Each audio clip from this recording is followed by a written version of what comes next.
Good morning my dear students. आइए एक बार हम लोग पुनः बादल राग जो सूर्यकांत त्रिपाठी निराला जी द्वारा रचित कविता है, इस कविता का हम लोग अध्ययन करते हैं।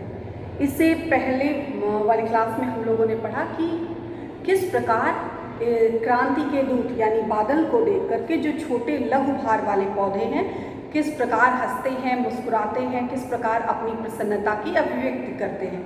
और उसके ठीक दूसरी तरफ जो शोषित जन है, किसान है, पीड़ित है, दलित है, वह क्रांति को देख करके उतने ही उत्साहित हैं, उतने ही उनके अंदर उमंग का भाव जो है वो उमंग के भाव से वह शराबोर है। तो आइए हम लोग इसके बाद का जो है भाग जो है काव्यखंड अध्ययन करते हैं। संदर्भ पूर्ववत हो जाएगा और प्रसंग में कि जब भी क्रांति होती है तो क्रांति में हमेशा जो क्रांति का जो फायदा होता है वो हमेशा छोटे वर्ग, निम्न वर्ग को उसका फायदा जो है वो ज़्यादा मिलता है। और क्रांति से जो स्थापित व्यवस्था होती है, जो कमियां होती है, उन कमियों में सुधार जो है वो किया जाता है। तो इसलिए क्रांति का होना ज़रूरी है। अट्टालिका नहीं रे, अट्टालिका नहीं रे, आतंक भवन है, सदा पंख पर ही होता, जल विप्लव प्लावन, क्षुद्र प्रफुल्ल जलज से सदा छलकता नीर। आइए फिर शब्दार्थ देखते हैं। अट्टालिका मतलब ऊंची ऊंची इमारतें, ऊंची ऊंची बिल्डिंगें, ऊंची ऊंची भवन। तो अट्टालिका मतलब कि जो भी बिल्डिंग है, ऊंची ऊंची बिल्डिंगें हैं। अट्टालिका नहीं रे, नहीं मतलब नहीं, रे मतलब बुलाने के लिए संबोधन सूचक शब्द है। अट्टालिका नहीं रे, यह जो है अट्टालिका नहीं है, क्या है? आतंक भवन है। रूपक अलंकार, आतंक का भवन, आतंक रूपी भवन। यह अट्टालिका नहीं है जिसमें जो धन के कुबेर जो पूंजीपति वर्ग है वो ढेर सारा खजाना मार करके और बड़ी बड़ी बिल्डिंग बनवा करके अपनी सुरक्षा के लिए जो बड़ी बड़ी बिल्डिंग बना करके रखे हैं और उन्हें लगता है कि यह इस घर में हम महफूज हैं, वही घर अट्टालिका नहीं है। वही घर आज उनको इस क्रांति के समय जब क्रांति का उदय हो रहा है, आकाश में जो बादलों को देख करके वो जब क्रांति का उदय हो रहा है और जब बादलों को देख करके कहते हैं कि ऐसा लगता है कि जब विनाश होगा, बाढ़ जब आएगी तो उनका जो घर है वो सब कुछ मिट जाने को तैयार है। तो क्या कहते हैं? अट्टालिका नहीं रे, यह अट्टालिका नहीं है, क्या है? आतंक रूपी भवन है, यह आतंक का घर है। जिस घर को बनाने के लिए उन्होंने कोई कसर नहीं छोड़ी, जिस घर को बनाने के लिए हर प्रकार का शोषण किया, भ्रष्टाचार किया, बेईमानी की, दूसरों का जो है दूसरों को दास बनाया, दूसरे को हक को मारा, ढेर सारा पैसा कमाया, पैसा कमा करके अपनी सुरक्षा हेतु बड़ी बड़ी बिल्डिंग बनाई।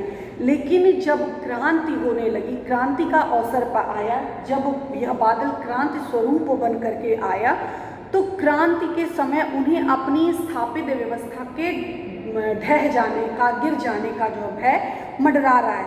जिस अट्टालिका को बनाते वक्त उन्होंने मजदूरों का खून चूस लिया, उनके जीवन का पूरा जीवन जो है किसानों ने, गरीबों ने अपना पूरा जीवन लगा दिया। ऐसे अट्टालिका को बनने के बाद उन्हें लगता था कि हम सबसे सुरक्षित हैं। लेकिन जब क्रांति का उदय होने लगा, जब बादलों को देखकर, जब क्रांति स्वरूप बादल आए, तो उनको देख करके उन्हें लगा कि मेरा जो है यह घर सुरक्षित नहीं है, मैं अपने इस अट्टालिका में, ऊंची ऊंची इमारतों में मैं महफूज नहीं हूँ। अट्टालिका नहीं है, आतंक भवन है। यह क्या है? आतंक रूपी घर है, यह आतंक का घर है, इसमें रह करके मैं सुरक्षित महफूज नहीं हूँ। सदा पंख पर ही, पंख मतलब कीचड़, हमेशा जो होता है हमेशा कीचड़ पर ही होता, जल विप्लव प्लावन, जल मतलब पानी, विप्लव प्लावन, विप्लव का मतलब होता है विनाशकारी रूप, जैसे बाढ़ के रूप में, क्रांति के रूप में। तो आप इसका दो अर्थ में रखेंगे कि जैसे विनाश रूप में, तो जैसे बाढ़ हो गया, बादल है, मूसलाधार बारिश हुई तो बाढ़ का रूप धारण कर ली, तो विप्लव। और दूसरा रूप जब क्रांति, तो जल विप्लव प्लावन, प्लावन मतलब होता है पूरी तरह से सराबोर, पूरी तरह से डूबा हुआ, जलमग्न।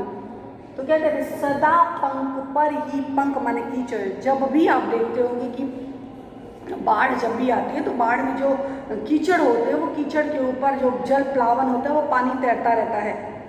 जब भी पानी देखते होंगे कि बाढ़ आती है, कोई भी इस तरह की विभीषिका आती है तो जल पूरा तरह जब जलमग्न होता है तब पानी कीचड़ के ऊपर क्या होता है, तैरता रहता है। सदा पंख पर ही होता, कीचड़ में ही हमेशा जल की विनाश लीला, जल अपनी विनाश लीला हमेशा कीचड़ में ही दिखाता है। यानी जब भी कोई क्रांति होती है तो क्रांति का उदय हमेशा गरीबों के घर से प्रारंभ होता है। जब भी आपने देखा होगा, मूवी में देख लीजिए, जीवन में देख लीजिए, अपने अगल बगल आप भी देखें, जो भी इंसिडेंट आप जो भी घटनाएं देखेंगे, कहानियां देखेंगे, हर जगह आप ये देखेंगे जब भी कोई जीवन से अपने त्रस्त हो चुका, अभाव से वो परेशान होता है तब वो क्रांति करता है। आए दिन देखते होंगे कि स्ट्राइक होती है, संघर्ष होता है, अपने अधिकारों के लिए लोग लड़ते हैं, अपने जीवन में जो अभाव हैं उन अभावों को दूर करने के लिए, अपने हक के लिए लोग लड़ाई करते हैं। तो जब भी क्रांति होती है तो क्रांति हमेशा क्या, पंख पर, पंख यानी कीचड़ यानी जो छोटे तबके के लोग होते हैं, समाज की नज़रों में जो शोषित वर्ग होते हैं, वो हमेशा अपने उद्धार के लिए हमेशा वो क्रांति करते हैं। तो सदा पंख पर ही होता, कीचड़ में ही क्रांति का उदय होता है। जल की विनाश लीला जो होती है, बाढ़ अपनी विनाश लीला जो होती है वो हमेशा पंख पर ही होता है। प्लावन मतलब तैरता हुआ, जलमग्न पूरी तरह, तो हमेशा जो है सदा पंख पर ही होता, कीचड़ में ही जल प्लावन होता है। जो कीचड़ है, कीचड़ में ही जल प्लावन होता है। यानी क्रांति जो होती है वो हमेशा निम्न वर्ग से ही स्टार्ट होती है, निम्न वर्ग से ही प्रारंभ होती है, उपेक्षित वर्ग से ही जो है जल प्लावन प्रारंभ होता है। क्षुद्र मतलब छोटे, निम्न। क्षुद्र प्रफुल्ल माने खिले हुए, प्रसन्नचित। छोटे खिले हुए, जलज माने कमल। क्षुद्र माने छोटे, प्रफुल्ल का मतलब होता है प्रसन्नचित या खिले हुए, विकसित, और जलज माने कमल से। सदा छलकता नीर, सदा माने हमेशा, छलकता माने गिरता है, नीर मतलब पानी। कहते हैं कि यह प्रतीकात्मक रूप है, यह लाक्षणिक अर्थ है इसका कि जब भी क्रांति होती है तो क्रांति के समय में जो भी गरीब के बच्चे होते हैं, जो नन्हे सुकुमार होते हैं, तो वह पंख में रहते रहते उनका शारीरिक रूप से वो मजबूत होते हैं, मानसिक रूप से मजबूत होते हैं, भावनात्मक रूप से मजबूत होते हैं, तो बड़ी सी बड़ी समस्या का समाधान वो आसानी से कर लेते हैं। लेकिन जो विलासितापूर्ण जीवन जी करके जो सुकुमार, जो नन्हा छोटा बच्चा कमल के समान उनका जीवन, पूरे जीवन जो है उसको सुरक्षित रखा गया, पूरा जीवन उसमें कभी उसने अभाव को नहीं देखा, अपने जीवन में कभी संघर्ष नहीं उठाया, कभी उसने जीवन में कभी जिम्मेदारियों को नहीं समझा, तो ऐसा व्यक्ति जो ऐसे जो छोटे छोटे कमल स्वरूप, क्षुद्र यानी छोटे, प्रफुल्ल माने खिले हुए, यह प्रसन्नचित जो कमल है उनकी आंखों से सदा छलकता नहीं। जब भी क्रांति होती है तो क्रांति के समय वो नन्हे सुकुमार, जो सुकुमार कमलवत, जो प्रसन्नचित सुकुमार है, वह भी इस जो क्रांति है, इस क्रांति का अधिभार ज़्यादा समय तक वहन नहीं कर पाते। थोड़े समय बाद उनके जीवन का उनकी प्रसन्नता जो विकसित चेहरे पे जो हंसी है, वो हंसी कुछ ही समय के लिए होती है, कुछ समय बाद उनकी हंसी जो होती क्या होती है, वो गायब हो जाती है। तो कीचड़ में ही जल की विनाश लीला होती है, बाढ़ की विभीषिका, बाढ़ का जो जल प्लावन जो रूप होता है, जब भी आपने देखा होगा कीचड़ में जो है जल, पानी जो है वो तैरता रहता है, और जो ये छोटे छोटे जो खिले हुए पुष्प होते हैं वो क्या होते हैं, वो डूब जाते हैं। तो जल पर ही, कीचड़ में ही बाढ़ की विनाश लीला होती है, और जो नन्हे सुकुमार पौधे होते हैं, पंख मतलब ये बताता है कि जो छोटे छोटे पौधे, छोटे छोटे जो बच्चे होते हैं, जो गरीबों के पंख, जो नीचे से उठे हुए, अभाव से उठे हुए जो बच्चे होते हैं, जमीन स्तर से जो उठे हुए बच्चे होते हैं, जो गरीब बच्चे होते हैं, शोषित बच्चे होते हैं, किसानों के बच्चे होते हैं, वो अंदर से स्ट्रॉन्ग होते हैं, मानसिक रूप से स्ट्रॉन्ग होते हैं, उनके ऊपर बड़ी से बड़ी जिम्मेदारियां आती हैं, तो उन जिम्मेदारियों को वो परिस्थिति के आगे वो घुटने नहीं टेकते और परेशान नहीं हो जाते। लेकिन इसके विपरीत जो विलासितापूर्ण जीवन में जी करके जो बच्चे आगे बढ़ते हैं, तो जो पूंजीपतियों के बच्चे होते हैं, धनाढ्यों के बच्चे होते हैं, उन्होंने अपने जीवन में कभी अभाव को नहीं देखा, उन्होंने अपने जीवन में कभी क्रांति को नहीं देखा, तो इस वजह से उनकी आंखों से नीर जो है, अश्रु की धारा जो है वो प्रवाहित होती रहती है। तो कहते हैं कि जो भी पूंजीपति वर्ग है वो दूसरों का शोषण करके उन्होंने अट्टालिका तो बना ली, लेकिन आज वही अट्टालिका जब क्रांति का उदय होता है, जब क्रांति होती है, तो क्रांति के समय उनकी अट्टालिका उनके लिए सुरक्षा का घर ना होकर के आतंक का घर बन जाता है। वो उनके लिए आतंक भवन बन जाता है। उस आतंक भवन में रह कर के कभी अपने आप को सुरक्षित महसूस नहीं कर पाते। और जब भी क्रांति का उदय होता है, वो क्रांति का उदय हमेशा जो होता है वो कीचड़ से ही या जमीन स्तर से ही जो क्रांति का उदय होता है। शोषित के घर से, किसान के घर से, दलित के घर से ही शोषण जो क्रांति होती है, क्रांति का जन्म होता है। और जो अपनी क्रांति का उदय जो होता है, क्रांति के विभीषिका को, इस क्रांति का जो व्यापक स्वरूप है, इसको जो गरीबों के बच्चे वो तो सह लेते हैं, लेकिन जो क्रांति का विनाशक रूप है, इसका जो छोटे छोटे जो कमलवत जो छोटे छोटे जो पुष्प जैसे छोटे छोटे धनाढ्यों के जो पुत्र पुत्रियां हैं, सुकुमार बच्चे हैं, वो कभी इस बहार को बर्दाश्त नहीं कर पाते, इस क्रांति को वह जो है क्रांति में जीवन अपना अच्छे से यापन नहीं कर पाते। तो यह जो है लाक्षणिक रूप में निराला जी ने अपनी कविता को प्रगतिवादी सोच को जो है, इसकी शिल्प छायावादी है लेकिन इसकी भावना जो है वह प्रगतिवादी है, इसके संदर्भ में बताया गया है। तो आप इसमें जो है इसको हम एक बार पढ़ दें, इसको आप देख लीजिएगा, तो संदर्भ को पूर्ववत कर लीजिएगा। इन पंक्तियों में कवि पूंजीपति वर्ग के आतंक व अत्याचारों को दर्शाया है कि पूंजीपति वर्ग किस प्रकार आतंकित करते हैं, किस प्रकार का दूसरों का शोषण करके बड़ी बड़ी बिल्डिंगें, बड़ी बड़ी इमारतें जो हैं उसका निर्माण किया है। कवि कहना चाहते हैं कि अंत में क्रांति के कारण निम्न वर्ग को ही विजय मिलती है। जब भी क्रांति होती है तो उसका फायदा कहीं ना कहीं निम्न वर्ग को ही मिलता है। इस पंक्ति में निराला जी पूंजीपति वर्ग के मन में भय और आशंका को दर्शाना चाहते हैं। पूंजीपतियों को यह डर है कि कहीं क्रांति के कारण उनकी ऊंची ऊंची इमारतें जो हैं गिर ना पड़े, जो ये अट्टालिका है, ये जो सुरक्षा भवन है, कहीं यह गिर ना पड़े और यह सुरक्षा भवन उनके लिए आतंक भवन जो है बन जाता है। कहीं क्रांति के कारण उनकी ऊंची इमारतें न गिर पड़े, कहीं उनके आतंक व अत्याचार के कारण निम्न वर्ग को उनको हानि न पहुंचा दे। मतलब जब क्रांति होगा, जब निम्न वर्ग बगावत पर उतर आएगा, जब निम्न वर्ग उस साम्राज्य का, उस जो सत्ता है, उस जो नियम है, उन नियमों का विरोध करेगा, तो जो है वह उसका भार जो है वो बर्दाश्त, जो पूंजीपति वर्ग है वो कभी बर्दाश्त नहीं कर पाते। देखते होंगे जब मजदूर एक दिन के लिए स्ट्राइक करता है तो पूरी सत्ता जो है ठप हो जाती है।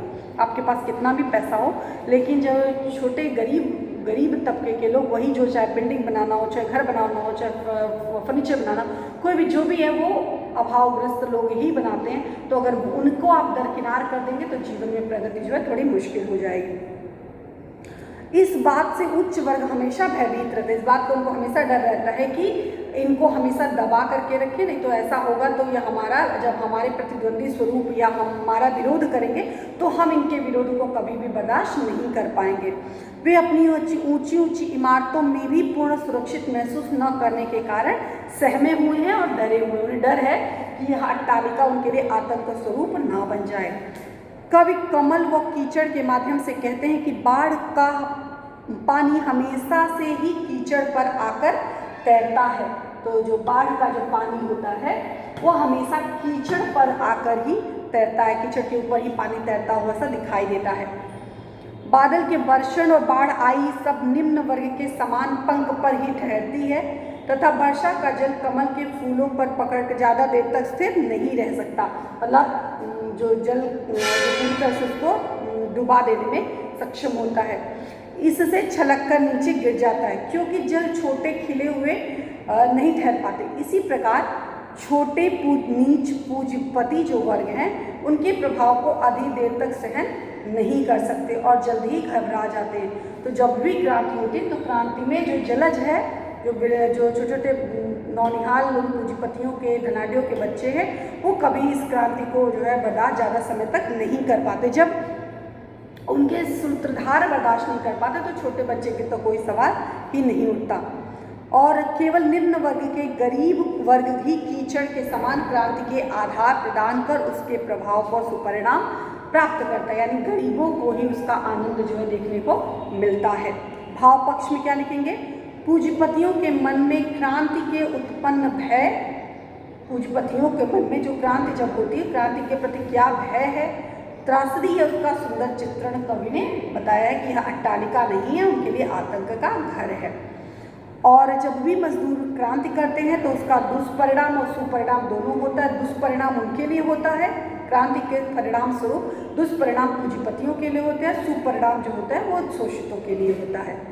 तो संपूर्ण पद्यांश में कवि ने आतंक, भवन, जलज, पंख, इन सब प्रतीकों के माध्यम से लाक्षणिकता जो है अभिव्यक्त की है। अब कला पक्ष में पढ़ेंगे। संस्कृत प्रधान शब्दावली है, कई ऐसे शब्द हैं, संस्कृत मिश्र शब्दों का प्रयोग किया गया है। मुक्तक शैली है, मुक्तक छंद है। प्रतीक स्वरूप जैसे कि आपका ये हो गया पंख हो गया, या आपका अट्टालिका हो गया, आतंक भवन हो गया, तो यह प्रतीक स्वरूप शब्दों का प्रयोग किया गया है। रूपक अलंकार है, आतंक भवन, रूपक अलंकार का प्रयोग किया गया। भय और उत्साह रस, भय भयानक और वीर रस का जो है गुण इसमें विद्यमान है। तो इस प्रकार यह कविता की व्याख्या है। तो आप संदर्भ, प्रसंग, व्याख्या और इस पर आधारित जो भी महत्वपूर्ण प्रश्न है उनको आप अपने शब्दों में लिखने का प्रयास करिए। धन्यवाद।